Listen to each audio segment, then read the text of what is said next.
Janela aberta.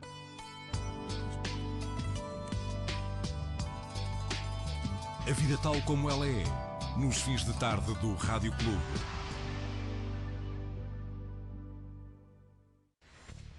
O trio à janela hoje é composto por pessoas que, num país tão amarrado por preconceitos, têm uma boa dose de coragem, pois assumem a sua sexualidade, que perante as normas instituídas sofre sempre alguns reparos e críticas. Bom, em relação a jornais, eu sei que vocês folhearam alguma coisa que vos tenha saltado à vista que queiram falar aqui? Passa hoje um ano que a ILGA Portugal apresentou na Assembleia da República uma petição a pedir a alteração do Código Civil por forma a permitir o casamento civil, o casamento entre pessoas do mesmo sexo. E eu agora passava a Paulo para eventualmente explicar qual tem sido a evolução do... Sim. Paulo. Há exatamente um ano atrás a Associação ILGA Portugal, que aliás eu integro e o Miguel também,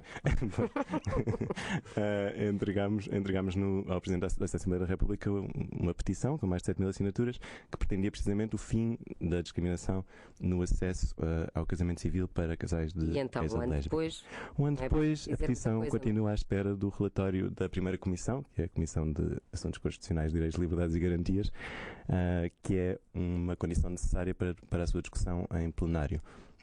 2007 tem aquela particularidade de ser o Ano Europeu da Igualdade de Oportunidades para Todos e que é precisamente a grande oportunidade da igualdade em Portugal, nomeadamente para gays e lésbicas. É engraçado que muitas das discussões que surgem é que realmente há quem não queira aceitar a palavra casamento, querem outra palavra qualquer. E acho que isso também tem a ver, às vezes, com o não reconhecimento da dignidade das relações conjugais homossexuais. E não terá a ver também não com pode o facto ser equiparado. Claro, mas não terá a ver com o facto de, em Portugal, apesar de tudo, se misturar muito a ideia de casamento civil com casamento religioso. Não é a mesma coisa. Não é a mesma coisa, mas em Portugal, na cabeça das pessoas, casamento é o civil e o religioso. É importante lembrar que o Estado e a Igreja começaram a primeira separação oficial há quase 200 anos atrás. Estavam a dizer-me aqui, neste entretanto, que havia aí qualquer coisa que queriam destacar e que tinha a ver com Alberto João Jardim. O que é que se passa? Força, Sara. Sara lê a notícia. Eu leio a notícia. Portanto, o Presidente do Governo Regional da Madeira, Alberto João Jardim, afirmou ontem à noite que os portugueses não têm testículos para dizer que o referendo à despenalização do aborto não é vinculativo. E cito: parece que em Portugal não há testículos para se dizer que o referendo acabou por ser um fracasso do regime político. O referendo não é vinculativo, não tem qualquer valor jurídico, opinou João Jardim. Foi uma das notícias que vos saltou à vista. E que comentários? Bom, eu acho que o primeiro é que mais de metade dos portugueses não têm testículos e isso é um facto. É que eu tenho ovários. Eu também. Mas de facto é quase a cristalização do que estava a ser discutido, não é? Até que ponto é que é essa característica física que dá origem a algum tipo de poder de decisão. Não se pode dizer opção sexual. É muito importante reconhecermos que existe uma diferença entre opção e orientação sexual. A orientação sexual não se escolhe, vive-se. A opção sexual poderá escolher-se ou não.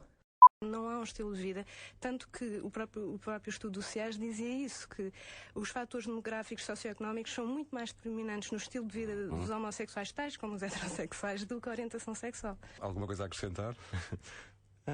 Se calhar só uma nota que tem a ver com o tipo de entraves que a sociedade continua a colocar em relação à vivência das pessoas LGBT.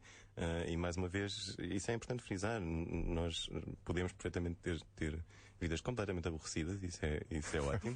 O que não temos, e essa é a única diferença, é o mesmo tipo de reconhecimento, o mesmo tipo de facilitação da vida que é dado pela lei às pessoas heterossexuais. Acho que essa é a grande diferença. Em Portugal ainda é necessário as pessoas, ou seja, para mim, eu dou o meu exemplo, eu ainda preciso de dizer e de ouvir com naturalidade a palavra gay, lésbica e bissexual. Ou seja, eu não quero de repente dar um salto para a palavra queer. Há saltos que é preciso fazer por pequenos saltinhos antes prévios. Até acho que nem devia ser o passo para a palavra queer, devia ser o passo para deixarmos de dar importância ao género e à orientação sexual e as pessoas serem o que são simplesmente. Houve uma coisa engraçada que aconteceu aqui no último programa, porque foi assim, touché. O Paulo Corte Real estava em Espanha, entraste ao telefone e foste a propósito de um casamento. Pergunta cá do Aurélio: que tipo de casamento? A resposta dele brilhante: de 2 pessoas? É esse tipo de naturalidade de que estás a falar, não é?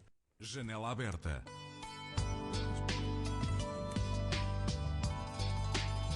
A vida tal como ela é, nos fins de tarde do Rádio Clube.